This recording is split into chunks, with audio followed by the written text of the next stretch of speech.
Item ಯಾವುದೇ ಇರಲಿ try ಮಾಡಿ ಆಚಿ ಚಿಕನ್ ಮಸಾಲಾ. ದೇಶಾದ್ಯಂತ ಕೋವಿಡ್ ಮಾದರಿಯ ಲಾಕ್ಡೌನ್ ನ ಭಯ ಕಾಡ್ತಾ ಇದೆ. ಇದರ ನಡುವೆ ಆ ರೀತಿಯ ಲಾಕ್ಡೌನ್ ಬೇಡವೇ ಬೇಡ, ಭಯನೂ ಕೂಡ ಪಡಕ್ ಹೋಗ್ಬೇಡಿ ನೀವು, ಲಾಕ್ಡೌನ್ ಕೇವಲ ವದಂತಿ ಅಷ್ಟೇ, ಈ ರೀತಿಯ ಪ್ರಸ್ತಾಪ ಸರ್ಕಾರದ ಮುಂದಿಲ್ಲ ಹೀಗಂತ ಕೇಂದ್ರ ಪೆಟ್ರೋಲಿಯಂ ಸಚಿವ ಹರ್ದೀಪ್ ಸಿಂಗ್ ಪುರಿ ಅವರು ಸ್ಪಷ್ಟನೆ ಕೊಟ್ಟಿದ್ದಾರೆ. ಲಾಕ್ಡೌನ್ ನ ಭೀತಿ ಬೇಡ.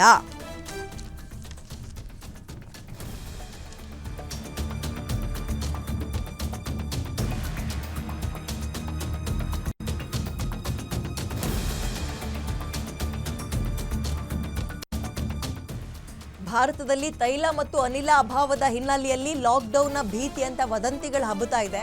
ಆದರೆ ದೇಶದಲ್ಲಿ ಇಂಧನ ಲಭ್ಯತೆ ಅನ್ನುವಂಥದ್ದು ಬೇಕಾದಷ್ಟಿದೆ, ಯಾವುದೇ ರೀತಿಯ ಪ್ರಾಬ್ಲಮ್ ಇಲ್ಲ. ಅಗತ್ಯ ವಸ್ತು ಸರಕು ಸಾಗಣೆ ವ್ಯವಸ್ಥಾ ಜಾಲದ ಮೇಲೆ ನಾವು ಕಣ್ಣಿಟ್ಟಿದ್ದೀವಿ, ಯಾವುದೇ ರೀತಿಯ ಸಮಸ್ಯೆ ಎದುರಾಗದಂತೆ ಜಾಗ್ರತೆ ಕೂಡ ವಹಿಸ್ತಾ ಇದ್ದೀವಿ ಅಂತ ಕೇಂದ್ರ ಸಚಿವ ಹರ್ದೀಪ್ ಸಿಂಗ್ ಪುರಿ ಅವರು ಮಾಹಿತಿಯನ್ನು ಹಂಚಿಕೊಂಡಿದ್ದಾರೆ. ಇದೇ ವಿಚಾರವಾಗಿ ಇವತ್ತು ಸಂಜೆ ಸಿಎಂಗಳ ಜೊತೆಗೆ ಚರ್ಚೆ ಕೂಡ ಇಟ್ಕೊಂಡಿದ್ದಾರೆ. ಅಂದರೆ ಎಲ್ಲ ರಾಜ್ಯದ ಸಿಎಂಗಳ ಜೊತೆಗೆ ಮಾತುಕತೆ ಆಗುತ್ತೆ. ಭವಿಷ್ಯದ ಇಂಧನ ಭದ್ರತೆ ಕುರಿತಾಗಿ ಸಮಗ್ರ ಅವಲೋಕನ ಸಾಧ್ಯತೆ ಕೂಡ ಇದೆ.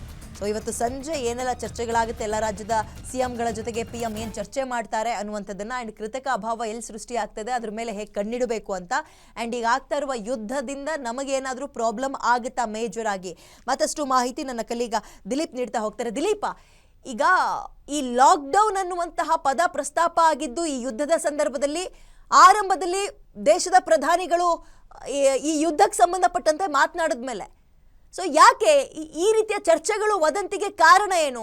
ಆ ಪರಿಸ್ಥಿತಿಗೆ ಹೋಗುವ ಸಾಧ್ಯತೆಗಳೆಷ್ಟರ ಮಟ್ಟಿಗಿದೆ? ಅಥವಾ ಈ ಇಂಧನದ ವಿಚಾರದಲ್ಲಿ ಹೆಂಗೆ ಸಮರ್ಪಕವಾಗಿ ಕೇಂದ್ರ ಸರ್ಕಾರ ಕಣ್ಣಿಟ್ಟಿದೆ ಅಂತ? ದಿಲೀಪ್. ವಿದ್ಯಾ, ಒಂದ್ ರೀತಿ ಹೇಳ್ಬೇಕಂದ್ರೆ ಏನೊಂದು ಯುದ್ಧ ನಡೀತಾ ಇದೆ, ಇತ್ತ ಭಾರತದಲ್ಲಿ ಸೋಷಿಯಲ್ ಮೀಡಿಯಾದಲ್ಲಿ ಸುಳ್ಳು ಸುದ್ದಿ ನಡೀತಾ ಇದೆ, ಅದ್ರ ವಿರುದ್ಧನೂ ಯುದ್ಧ ಮಾಡಬೇಕಾಗಿರೋಂತ ಅನಿವಾರ್ಯತೆ ಇವಾಗ ಸರ್ಕಾರಕ್ಕೆ ಎದುರಾಗಿದೆ ಅಂದ್ರೆ ತಪ್ಪಾಗಲ್ಲ. ಯಾಕೆಂದ್ರೆ ಭಾರತದಲ್ಲಿ ಸದ್ಯದ ಮಟ್ಟಿಗೆ ಅನಿಲ ಅಭಾವ ಇದೆ, LPG ಅನಿಲ, ಅದೆಲ್ಲರಿಗೂ ಗೊತ್ತಿರೋಂಥದ್ದೇ. ಅದಕ್ಕೋಸ್ಕರ ಸೂಕ್ತ ಕ್ರಮಗಳನ್ನ ಸರ್ಕಾರ ಕೈಗೊಳ್ತಾನೆ ಇದೆ. ಅದಕ್ಕೋಸ್ಕರ ಏನೇನು ಪರಿಹಾರ ಕ್ರಮಗಳನ್ನ ಕೈಗೊಳ್ಬೇಕು, ಬೇರೆ ಬೇರೆ ಕಡೆಯಿಂದ ತರಿಸ್ಬೇಕು, ಆ ಕೆಲಸ ಮಾಡ್ತಾ ಇದೆ. ಜೊತೆಗೆ ಹರ್ಮುಜ್ ಜಲಸಂಧಿಯಿಂದ ಭಾರತದ ಹಡಗುಗಳಿಗೆ ಮುಕ್ತ ಆಗಿದೆ. ಭಾರತದ ಹಡಗುಗಳು ಸೇರಿದಂತೆ ಒಟ್ಟು 5 ದೇಶದ ಹಡಗುಗಳು ನಿರಾತಂಕವಾಗಿ ಭಾರತದ ಏನು ಗುಜರಾತ್ ಇರ್ಬೋದು, ಮಂಗಳೂರು ಇರ್ಬೋದು, ಎಲ್ಲ ಕಡಲ ತೀರಗಳಿಗೂ ಬರ್ತಾ ಇದೆ. ಒಂದು ಹಂತದಲ್ಲಿ LPG ಅಭಾವ ದಿನೇ ದಿನೇ ಕಡಿಮೆ ಆಗ್ತಾ ಇದೆ. ಇದು ಒಂದ್ ಕಡೆ ಆದ್ರೆ, ಏನೊಂದು ತೈಲದ ಅಭಾವ ಏನ್ ಬರುತ್ತೆ, ಪೆಟ್ರೋಲ್ ಮತ್ತೆ ಡೀಸೆಲ್, ಅದರ ಅಭಾವ ತಗ್ಸಕ್ಕೆ ಈಗಾಗಲೇ ಪರ್ಯಾಯ ಮಾರ್ಗಗಳನ್ನ ಕೈಗೊಳ್ಳಲಾಗಿದೆ. ರಷ್ಯಾದಿಂದ ಆಯಿಲ್ ತರಿಸಲಾಗ್ತಾ ಇದೆ. ಜೊತೆಗೆ ಅಂತಾರಾಷ್ಟ್ರೀಯ ತೈಲ ಮಾರುಕಟ್ಟೆಯಲ್ಲಿ ತೈಲ ಬೆಲೆ ಏರಿಕೆ ಆದ್ರೂ ಕೂಡ ಅದು ನಮ್ಮ ಜನರಿಗೆ ತಟ್ಟಬಾರದು ಅನ್ನೋ ಕಾರಣಕ್ಕೆ ಕೇಂದ್ರ ಸರ್ಕಾರ ಅಬಕಾರಿ ಸುಂಕನೇ ಕಟ್ ಮಾಡಿದೆ. ಅದನ್ನ ಈಗ ತಾನೇ ಸುದ್ದಿಯನ್ನು ಬಂದಿತ್ತು. ಒಟ್ನಲ್ಲಿ ಭಾರತದಲ್ಲಿ ಸದ್ಯದ ಮಟ್ಟಿಗೆ ತೈಲ ಅಭಾವ ಇಲ್ಲವೇ ಇಲ್ಲ. ಜೊತೆಗೆ ಅನಿಲ ಅಭಾವ ಕೂಡ ಇನ್ನೇನಿದೆ ಅದನ್ನ ಕೆಲವೇ ದಿನಗಳಲ್ಲಿ ಕಡಿಮೆ ಮಾಡೋ ಅಂತ ಕ್ರಮಗಳನ್ನ ಸರ್ಕಾರ ಕೈಗೊಳ್ತಿದೆ.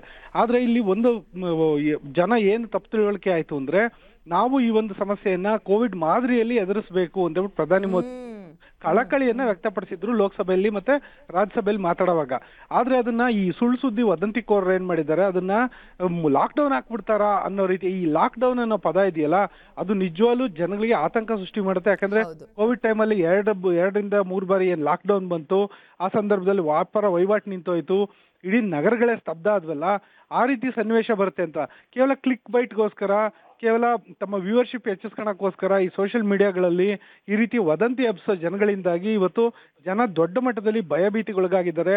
ಎಲ್ಲಿ ತೈಲ ಸಿಗೋದಿಲ್ವೋ ಅಂತ ಹೇಳ್ಬಿಟ್ಟು ಮಹಾರಾಷ್ಟ್ರ ಮತ್ತೆ ತೆಲಂಗಾಣ, ಆಂಧ್ರ ಪ್ರದೇಶಗಳಲ್ಲಿ ಜನ ಕ್ಯೂ ನಿಂತ್ಕೊಂಡು ಪೆಟ್ರೋಲ್ ಡೀಸೆಲ್ ಹಾಕಿಸ್ಕೊಳಕ್ಕೆ ಕೃತಕ ಅಭಾವಗಳು ಸೃಷ್ಟಿ ಆಗ್ತಾ ಇದೆಯಲ್ಲ, ಅದಕ್ಕೆ ಏನ್ ಹೇಳ್ತೀರಿ? ಇದ್ರ ಹಿನ್ನೆಲೆ ಏನು? ಕೆಲವೊಂದು ಕಡೆ ಸೃಷ್ಟಿ ಆಗ್ತಾ ಇದೆ. ಅಂದ್ರೆ ಯಾವಾಗ ಜನ ಮುಗಿ ಬೀಳ್ತಾ ಇದಾರೆ ಪೆಟ್ರೋಲ್ ಮತ್ತೆ ಡೀಸೆಲ್ಗೆ, ಅವಾಗ ಪೆಟ್ರೋಲ್ ಮತ್ತೆ ಡೀಸೆಲ್ಗೆ ಬೆಲೆ ಹೆಚ್ಚಾಗ್ಬಿಡ್ಬೋದು. ಹಾಗಾಗಿ ಬೆಲೆ ಹೆಚ್ಚಾದ ನಂತರ ನಾವು ಮಾರೋಣ ಅಂತ ಹೇಳ್ಬಿಟ್ಟು ಅದನ್ನ ತೈಲವನ್ನ ಸ್ಟಾಕ್ ಮಾಡಿ ಇಟ್ಕೊಂಡು ಸ್ವಲ್ಪ ದಿನಗಳ ಕಾಲ ಅದನ್ನ ಬಂದ್ ಮಾಡೋ ಪ್ರಕರಣಗಳು ಬಂದಿದೆ. ಆದ್ರೆ ಇದ್ರ ಮೇಲೆ ಕೇಂದ್ರ ಸರ್ಕಾರ, ಅದರಲ್ಲೂ ಪೆಟ್ರೋಲಿಯಂ ಸಚಿವಾಲಯ ಅದ್ದಿನ ಕಣ್ಣಿಟ್ಟಿದೆ. ಈ ರೀತಿಯಾಗಿ ಮಾಡೋ ಅಂತರ ವಿರುದ್ಧ ಎಸ್ಮಾ ವಿರುದ್ಧ ಕ್ರಮ ಕೈಗೊಳ್ಳಲಾಗುತ್ತೆ. ಇನ್ನ ಏನೊಂದು LPG ಸಿಲಿಂಡರ್ ಇದೆ, ಅದರಲ್ಲೂ ಕಮರ್ಷಿಯಲ್ ಸಿಲಿಂಡರ್ಗಳನ್ನ ಗೋಡೌನ್ಗಳಲ್ಲಿ ಸ್ಟೋರೇಜ್ ಮಾಡಿ ಇಟ್ಕೊಂಡಿರೋ ವಿರುದ್ಧನೂ ಈಗಾಗಲೇ ಕ್ರಮ ಆಗ್ತಾ ಇದೆ. ಎಸ್ಮಾ ವಿರುದ್ಧ ಏನ್ ಕ್ರಮ ಕೈಗೊಳ್ತಾರೆ ಅದು ಅತ್ಯಂತ ಕಠಿಣ ಆಗಿರುತ್ತೆ. ಜೈಲು ಶಿಕ್ಷೆ ಕೂಡ ಯಾರೊಂದು ಗ್ಯಾಸ್ ಏಜೆನ್ಸಿ ಮಾಲೀಕರು ಅನುಭವಿಸ್ಬೇಕಾಗುತ್ತೆ.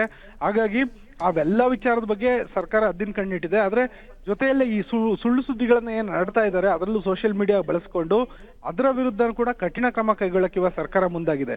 ಇದರ ಜೊತೆನಲ್ಲಿ ಇವತ್ತು ಸಂಜೆ ಏನು ಎಲ್ಲಾ ರಾಜ್ಯಗಳ ಸಿಎಂ ಜೊತೆ ಪ್ರಧಾನಿ ಮೋದಿ ಅವರು ಮಾತುಕತೆ ನಡೆಸ್ತಾರೆ. ಇದೊಂದು ರೀತಿ ಕೋವಿಡ್ಗೆ ಯಾವ ರೀತಿ ಸನ್ನದ್ಧವಾಯ್ತು ಇಡೀ ದೇಶ, ಅದೇ ಮಾದರಿಯಲ್ಲಿ ಇವತ್ತು ಈ ಒಂದು ಸಭೆಯನ್ನ ನಡೆಸ್ತಾ ಇದ್ದಾರೆ. ಈ ಸಭೆಯಲ್ಲಿ ಕೇವಲ ಪೆಟ್ರೋಲ್ ಡೀಸೆಲ್ ಮತ್ತೆ ಏನು ತೈಲ ಅಭಾವ ಇದೆಯಲ್ಲ ಅದ್ರ ಬಗ್ಗೆ ಮಾತ್ರ ಅಲ್ಲ, ಇದು ಒಂದು ರೀತಿ ಟಿಪ್ ಆಫ್ ದ ಐಸ್ಬರ್ಗ್ ಅನ್ಬೋದು. ಅದಕ್ಕೆ ಹೆಚ್ಚಾಗಿ ಮುಂದಿನ ದಿನಗಳಲ್ಲಿ ಏನು ಮಳೆಗಾಲ ಬಂದಂತ ಸಮಯದಲ್ಲಿ ರಸಗೊಬ್ಬರಗಳಿಗೆ ಅಭಾವ ಎದುರಾಗ್ಬೋದು. ರಸಗೊಬ್ಬರಗಳಿಗೆ ಇದೇ ಪೆಟ್ರೋಲಿಯಂ ಮೂಲ ಉತ್ಪನ್ನಗಳು ಬೇಕೇ ಬೇಕು ರಸಗೊಬ್ಬರ ತಯಾರಿಕೆಗೆ. ಈ ರಸಗೊಬ್ಬರ ಅಭಾವ ಎದುರಾಗ್ದಲೇ ಇರೋಂಥ ರೀತಿಯಲ್ಲಿ ಎಲ್ಲಾ ರಾಜ್ಯಗಳಲ್ಲೂ ಸೂಕ್ತವಾದ ಸ್ಟಾಕ್ ಇದೆಯಾ, ಜೊತೆಗೆ ಏನೊಂದು ಆಸ್ಪತ್ರೆಗಳಲ್ಲಿ MRI ಮಿಷಿನ್ಸ್ ಗಳೇನಿದಾವೆ ಅದಕ್ಕೆ ಹೀಲಿಯಂ ಅನಿಲ ಬೇಕಾಗುತ್ತೆ, ಅದು ಬರೋದು ಕತಾರಿಂದ. ಆ ರೀತಿಯಾದಂತ ಹೀಲಿಯಂ ಅನಿಲದ ಸಂಗ್ರಹ ಕೂಡ ನಮ್ಮ ದೇಶದಲ್ಲಿ ಇದೆಯಾ?